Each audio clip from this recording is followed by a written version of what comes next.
नमस्कार दोस्तों, आपका स्वागत है एक बार फिर हमारे यूट्यूब चैनल में जिसका नाम है अकाउंटिंग नॉलेज। मेरा नाम है सचिन और आप देख रहे हैं अकाउंटिंग नॉलेज।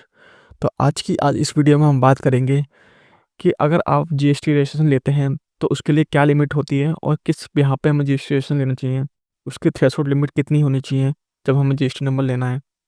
तो वो सब कन्फ्यूजन काफ़ी सारे लोगों को होती है, तो उसी के बारे में आज की इस वीडियो में बात करेंगे।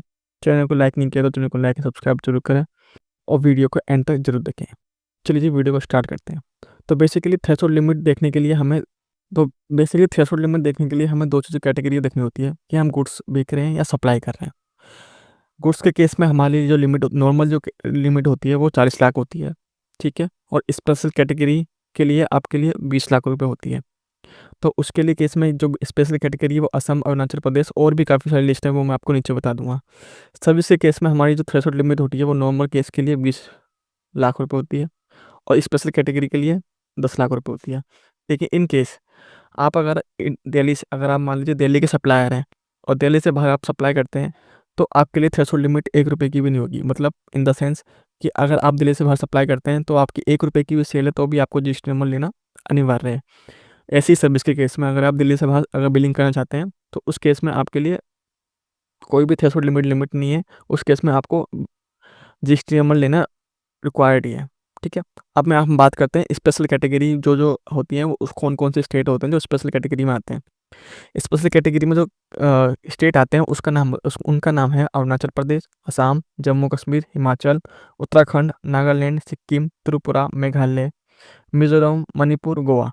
ये वो स्टेट हैं जो स्पेशल कैटेगरी में आते हैं, जहाँ पे सरकार को माना जाता है कि इन स्टेटों में सप्लाई कम होती है, इतना यहाँ पे इंफ्रास्ट्रक्चर नहीं है जो कि वहाँ पे इतनी ताज़ा सप्लाई है। तो उस केस के लिए यहाँ पर जीएसटी जो थ्रेशोल्ड लिमिट रखी है वो 40 लाख से 20 लाख करी है गुड्स के केस में, और 20 लाख से 10 लाख करी है सर्विस के केस में, ठीक है।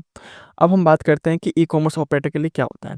अगर आप ई कॉमर्स ऑपरेटर हैं तो इन द सेंस अगर आप डेली आप जो नया रूल जो आया है कि अगर आप विद स्टेट में सप्लाई करते हैं तो आपके लिए थ्रेशोल्ड लिमिट और वही है जो कि होती है। लेकिन अगर आप दिल्ली से बाहर अगर सप्लाई करते हैं, आपके ऑर्डर ई कॉमर्स पे दिल्ली से बाहर आते हैं और अदर स्टेट से आते हैं, तो डेफ़िनेटली आपके लिए भी वही थ्रेशोल्ड लिमिट होगी। 1 रुपये की भी अगर आप दिल्ली से बाहर सप्लाई करते हैं, तो उस केस में आपको जीएसटी नंबर लेने का रिक्वायरमेंट है। उस केस में भी आपको जीएसटी नंबर लेना ही पड़ेगा, अगर आप ई कॉमर्स ऑपरेटर होते हैं तो, ठीक है। अब हम कंपोज़िशन स्कीम में भी एक होती है, कंपोज़िशन स्कीम के बारे में मैं बता दूँ आपको थोड़ा इस वीडियो के दौरान। अगर आपकी टर्नओवर 1.5 करोड़ से नीचे होती है, तो आप कंपोज़िशन स्कीम में जा सकते हैं। उसमें क्या होता है कि आप सामने वाले पार्टी से जीएसटी नहीं ले सकते। आप पूरे सेल पे अपने हिसाब से ही जीएसटी लगाएँगी, 1% या 5%, ठीक है, टर्नओवर के हिसाब से लगती है, ठीक है। रेट ऑफ कंपोज़िशन होता है 1% और 5%। रेस्टोरेंट के केस में 5% और अदर्स मैन्युफैक्चरिंग सर्विस के केस में या ट्रेड की सर्विस में आपको 1% आप टोटल बिल पे लगाना होता है, ठीक है।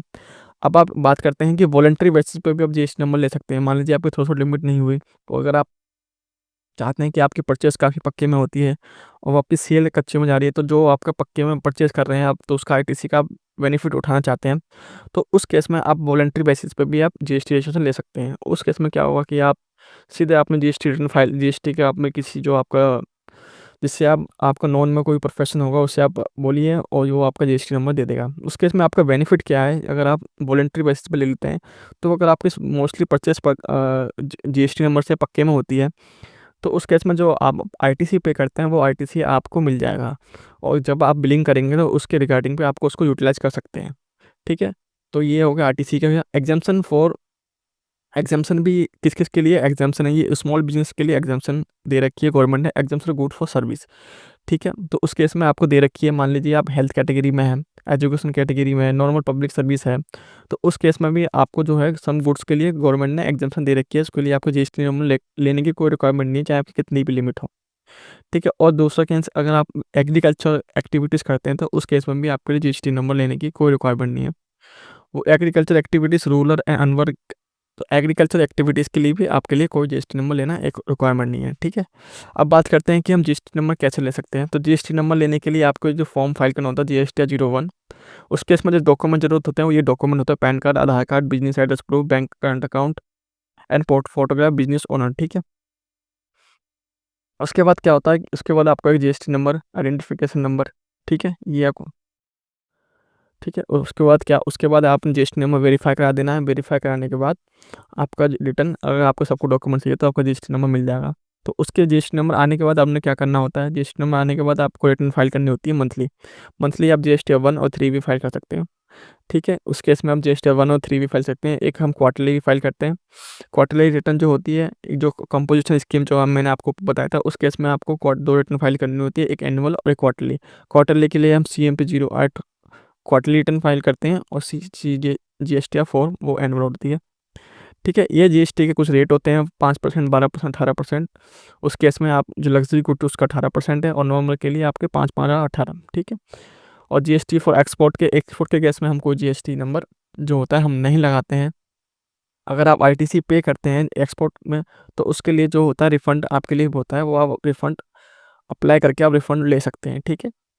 तो इस केस तरीके से आप अपना जीएसटी नंबर मैंने बता दिया, जीएसटी नंबर किस किस की रिक्वायरमेंट है, कंपोजिशन के लिए क्या क्या था, एक्सपोर्ट के केस में कितना जीएसटी है, और कितने टाइप के हमारे जीएसटी होते हैं, किस किस के लिए एग्जाम्पशन है, किस किस के लिए आपको कौन कौन सी रिटर्न फाइल करनी होती है। तो वो सब चीज़ मैंने आपको इस वीडियो में बताया है।